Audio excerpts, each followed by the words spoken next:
परम पिता परमात्मा का सर्वरक्षक रूप में भाव मन में रखते हुए 3 बार ओम का उच्चारण।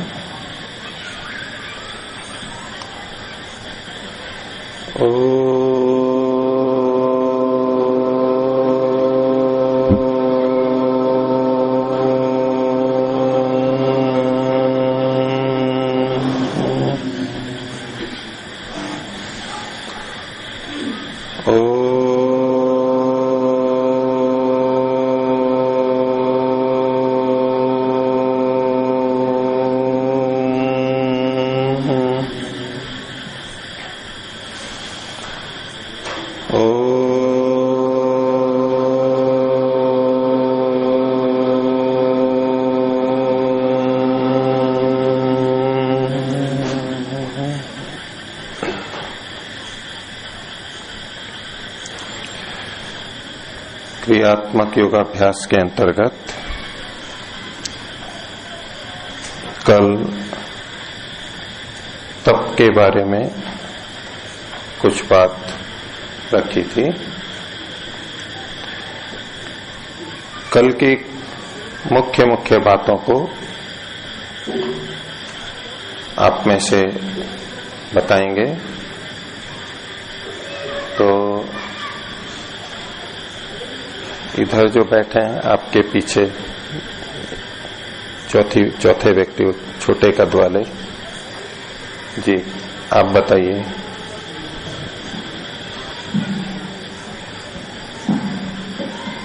आपने तप के बारे में बात बताए थे, आदमी का ज्यादा तप नहीं करना चाहिए, मतलब जितना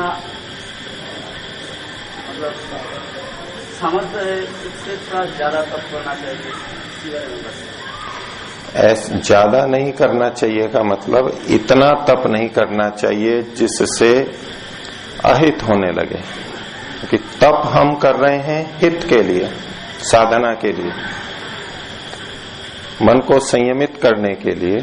तो यदि किसी तप से हानि होने लग रही है, इतना अधिक हम कर रहे हैं, तो उससे अपने को रोक के रखना चाहिए। सामर्थ्य बढ़ने पर और तप करना चाहिए। ठीक है, बैठिए। और इनसे पीछे जो जिनकी भी केसरिया शर्ट है, हाँ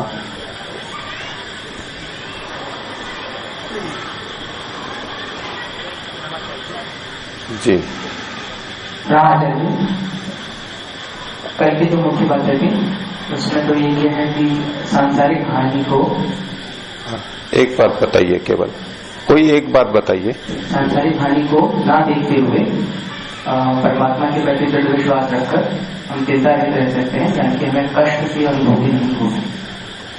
तो सांसारिक हानि को क्यों नहीं देखें? क्या वो हानि नहीं है हमारी?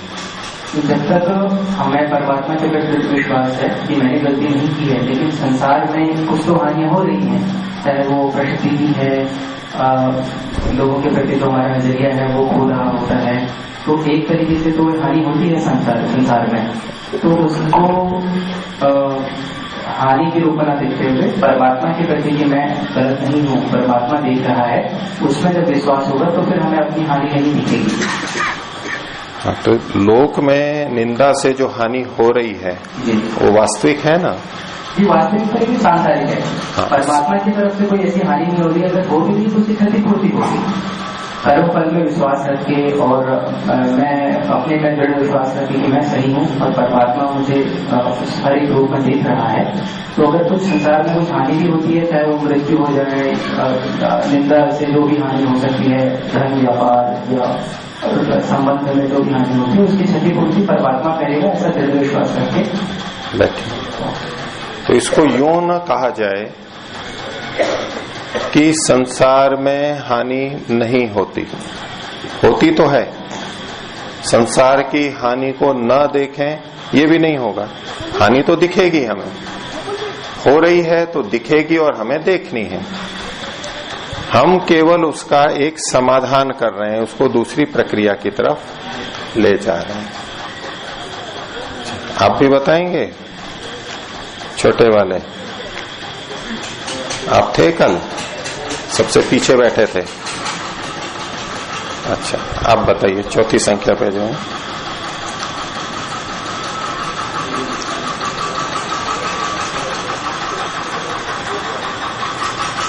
जी,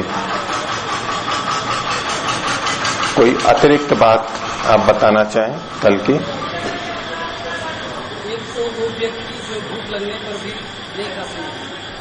जो भूख लगने पर भी नहीं खाते हैं,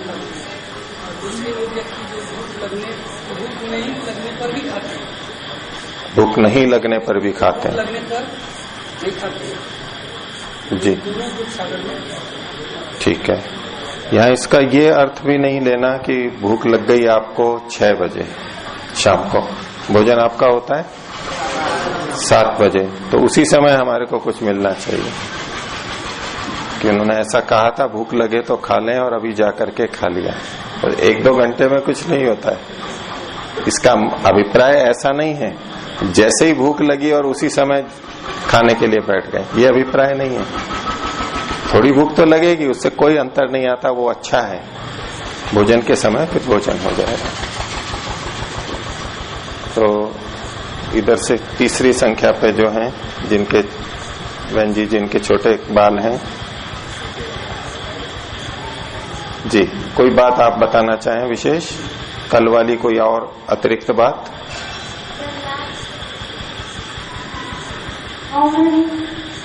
जब लाभ होता है तो लाभ होता है तो खुशी होती है। तो किस संदर्भ में बात आई थी? मुख्य विषय तप का है अपना, ठीक है। आपके आप बताइए कुछ।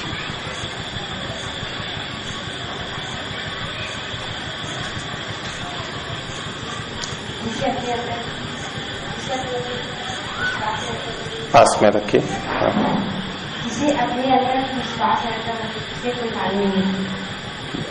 अच्छा, ये कल की बात है परसों की है? ठीक है, बैठिए। और कोई अतिरिक्त बात बताना चाहें? हाथ खड़ा के बताइए।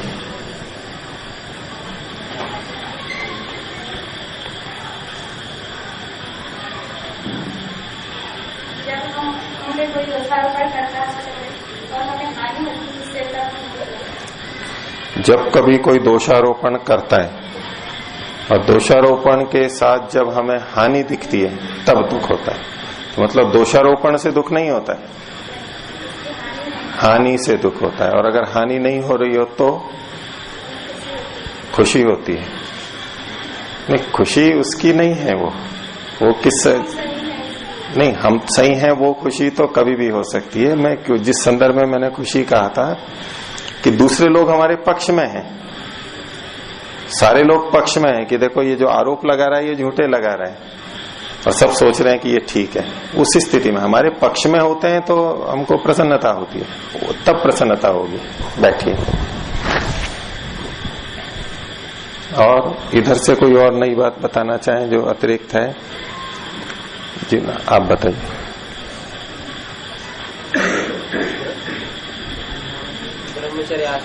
मेरे को तो सुनाई देगा, और सबके हित के लिए ले लीजिए इसको, क्या पता नीचे रखा है, काम नहीं कर रहा, ठीक है।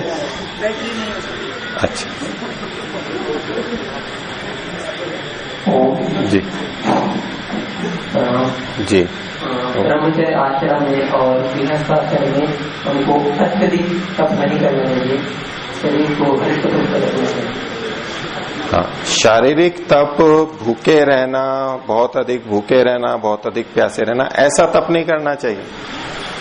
बाकी तो सब आश्रमों में, ब्रह्मचर्य आश्रम में भी बहुत तप होता है, सभी आश्रमों में तप है, लेकिन ब्रह्मचर्य में भी बहुत तप होता है। लेकिन ये अवस्था हमारी बढ़ने की होती है, शरीर वृद्धि को प्राप्त हो रहा होता है, उस समय भोजन आदि, निद्रा ये उचित मात्रा में होनी चाहिए। बहुतों को पढ़ने की अधिक लालसा रहती है, बहुत पढ़ें, बहुत आगे बढ़ें, अच्छी बात है। तो देरी से सोएंगे, सुबह बहुत जल्दी उठेंगे, नींद कम करेंगे, इत्यादि देखा जाता है। उसका ध्यान रखना चाहिए। वो नींद अपनी पूरी होनी चाहिए, नहीं तो शरीर पर दुष्प्रभाव आएगा।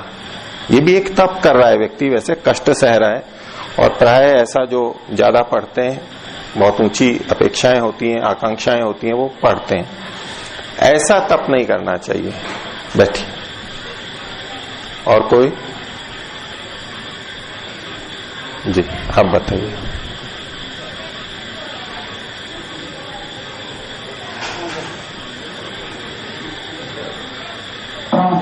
जी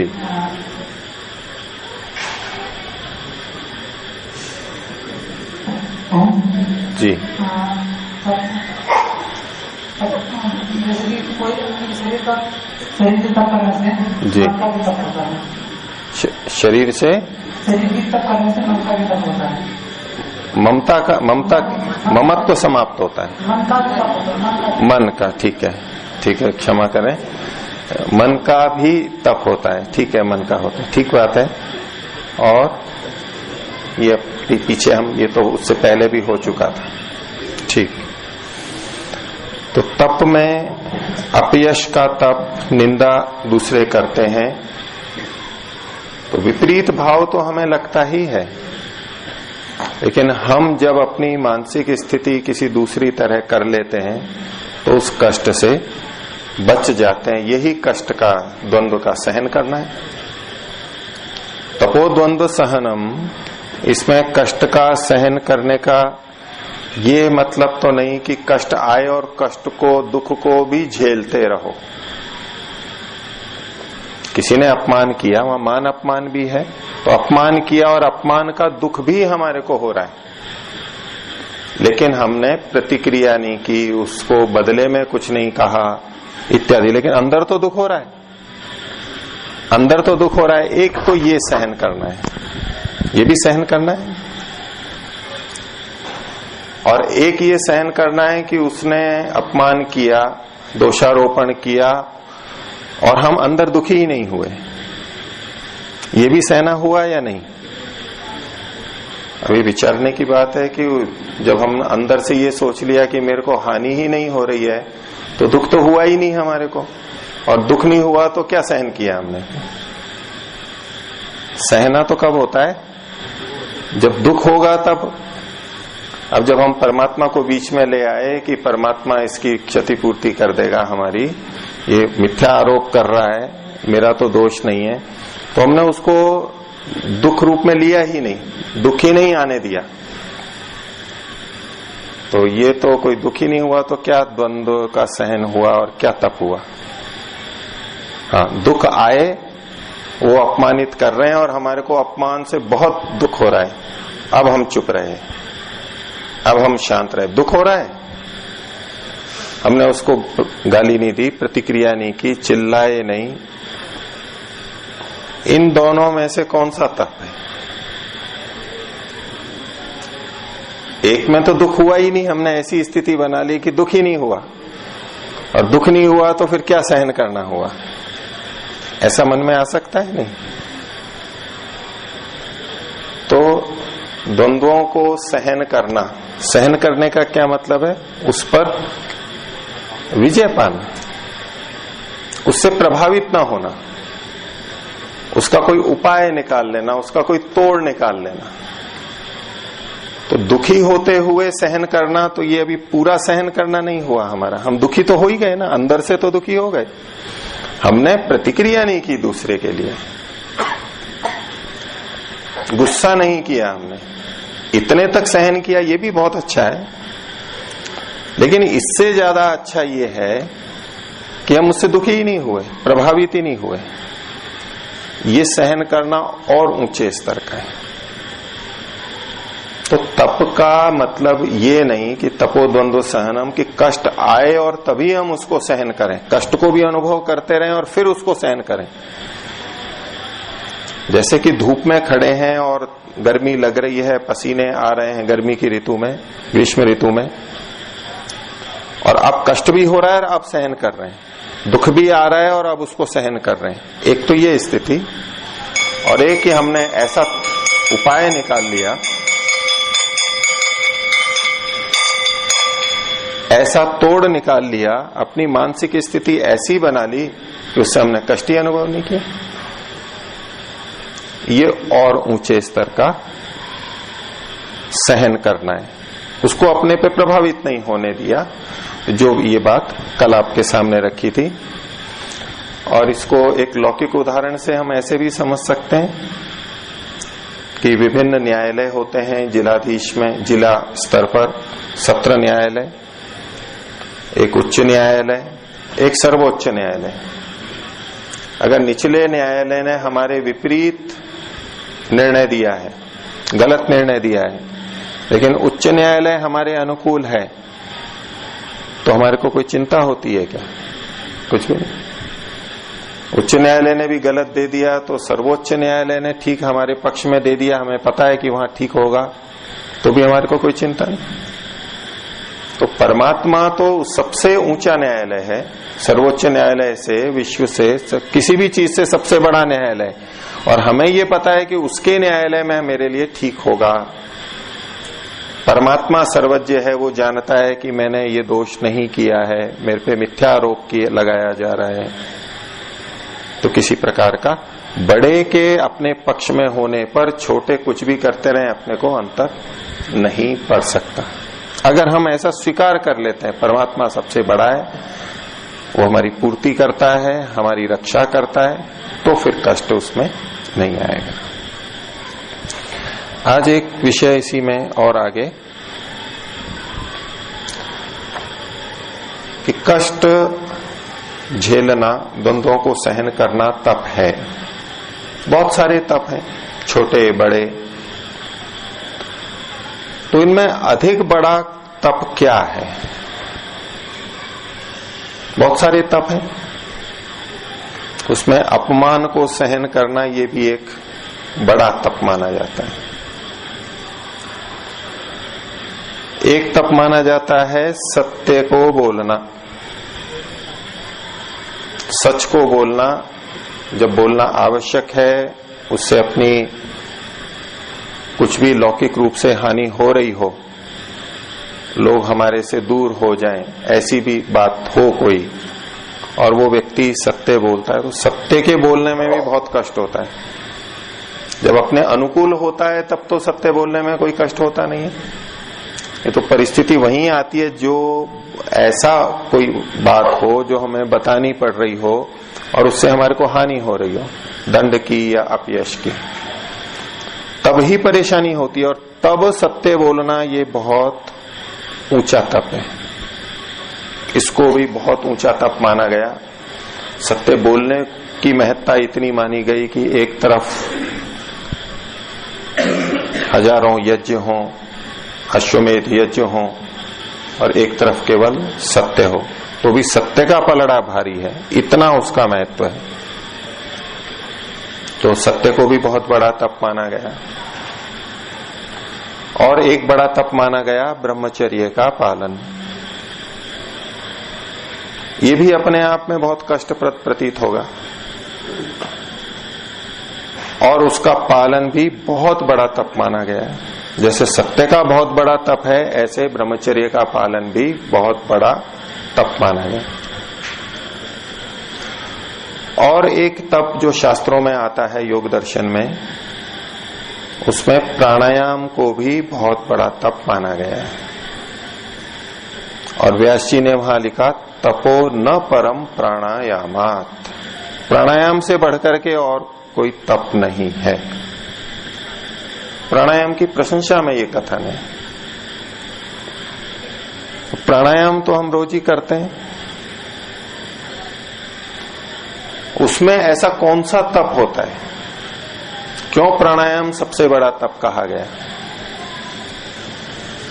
तो प्राणायाम यदि विधिवत किया जाता है, ठीक तरह किया जाता है, तो बहुत बड़ा तप है। प्राणायाम किसे कहते हैं? तो श्वास प्रश्वास की गति का उच्छेद कर देना, उसको रोक देना। श्वास प्रश्वास चल रहा है तेजी से, वो प्राणायाम नहीं है यहां पर, यहां जो योग दर्शन में है। श्वास और प्रश्वास की गति को रोक देना, और मात्र रोक देना इतने से नहीं। प्राणायाम की जो विशेषता है कि जब हमारे को घबराहट बेचैनी होने लगे, हमने श्वास अंदर लेकर के रोका, तो अभी तो श्वास है अंदर, और तब तक हमने रोके रखा, और घबराहट जैसे ही शुरू हुई तो फिर ले लिया, या घबराहट नहीं हुई तब भी श्वास को छोड़ दिया, ले लिया, ये कोई तप नहीं है। क्योंकि इसमें तो हमने श्वास पहले से भर लिया, कष्ट भी कुछ नहीं हुआ, और बेचैनी से पहले ही श्वास छोड़ के फिर ले लिया, तो ये कोई तप नहीं है। इसी तरह से बाहर श्वास निकाल के भी जब हम रोकते हैं, तब भी फेफड़ों में कुछ तो वायु रहती है, और उससे हमारा काम चलता रहता है, तो बेचैनी घबराहट नहीं होगी, परेशानी नहीं होगी। लेकिन कुछ देर बाद में जब फेफड़ों में स्थित वायु का, ऑक्सीजन का उपयोग कर लिया जा चुका हो, जितना किया जा सकता है वो कर लिया, अब ऑक्सीजन का उपयोग हम नहीं कर पा रहे,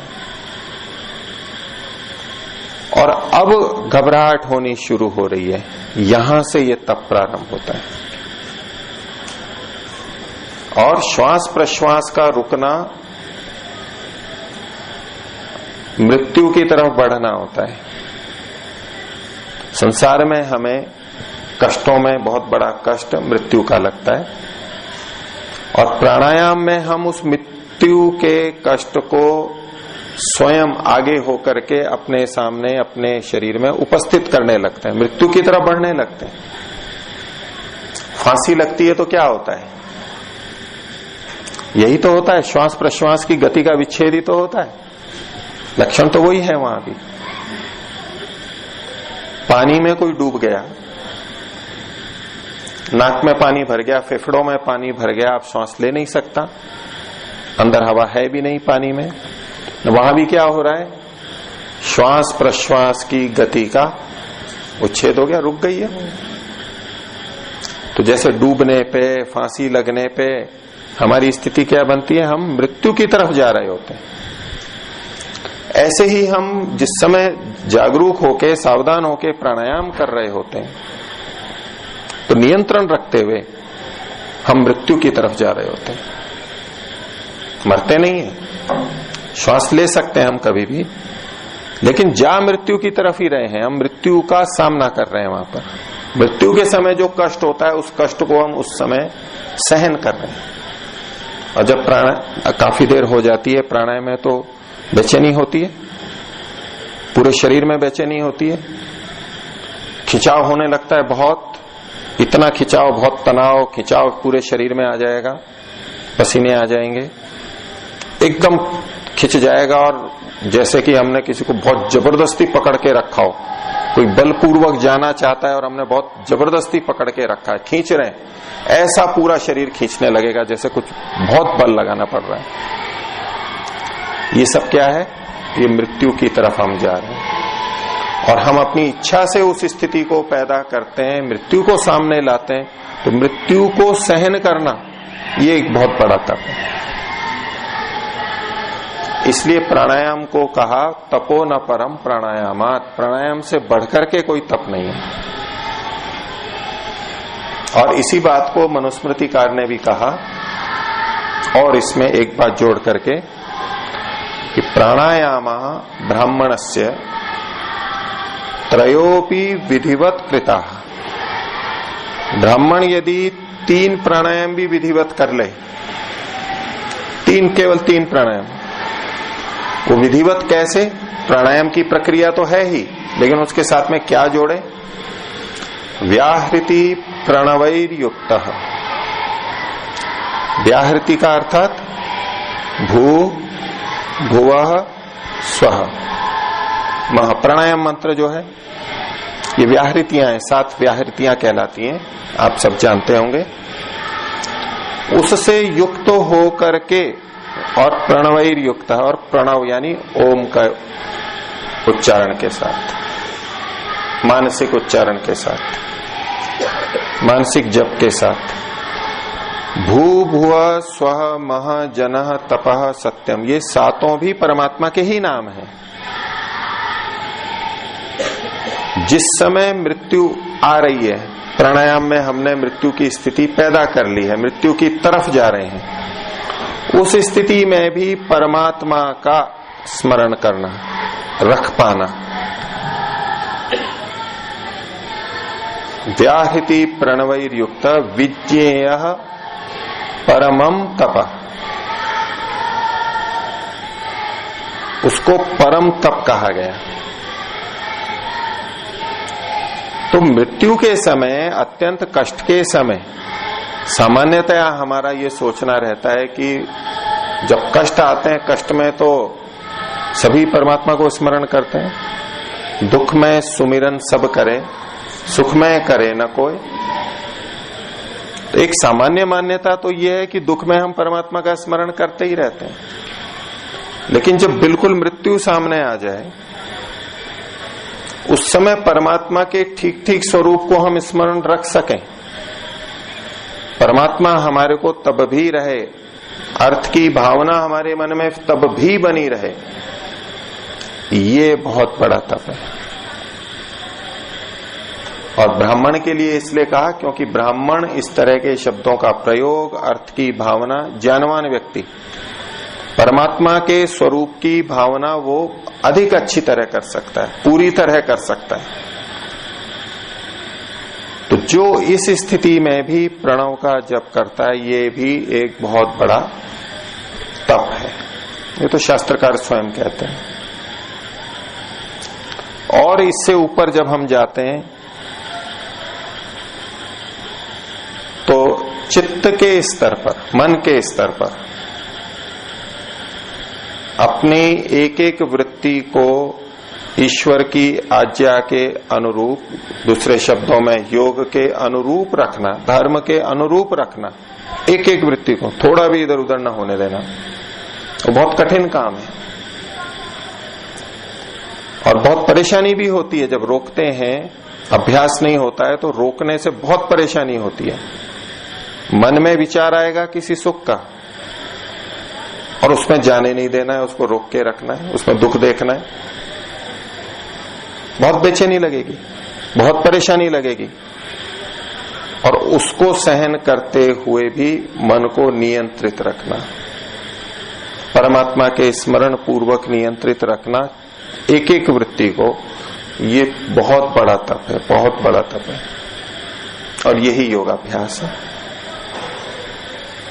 तो तप के रूप तो बहुत हैं, हम छोटा तप करते हैं वो भी हमारे लिए लाभदायक है, बड़ा भी लाभदायक है। हम जो तप कर सकते हैं दिन में, जो कि सामान्यतः आप लोगों के लिए दिनचर्या आदि के लिए कहा, वो हम सब करते रहेंगे तो तप चलेगा। और शास्त्रों में अध्ययन को, वेद के अध्ययन को, उससे संबंधित वेदांगों को, उपांगों को, जो ये पूरा वैदिक साहित्य है, इसके अध्ययन में लगना ये अपने आप में बहुत बड़ा तप है। इसके लिए अपने को तैयार रखना, उसको करना, ये बहुत तप है। तो तप के ये कुछ रूप आपके सामने आज रखे, और इनमें से विषयों पे कुछ और आपको पूछना हो तो फिर आगे इस विषय को लेंगे और आगे क्रियात्मक योगाभ्यास के अन्य विषय को लेंगे। तो आज इतना ही रखता हूं। मंत्र पाठ आप में से कोई एक उठाएं, कौन करेंगे? ब्रह्मचारी लोग ध्यान देंगे, कुछ का आपका स्वर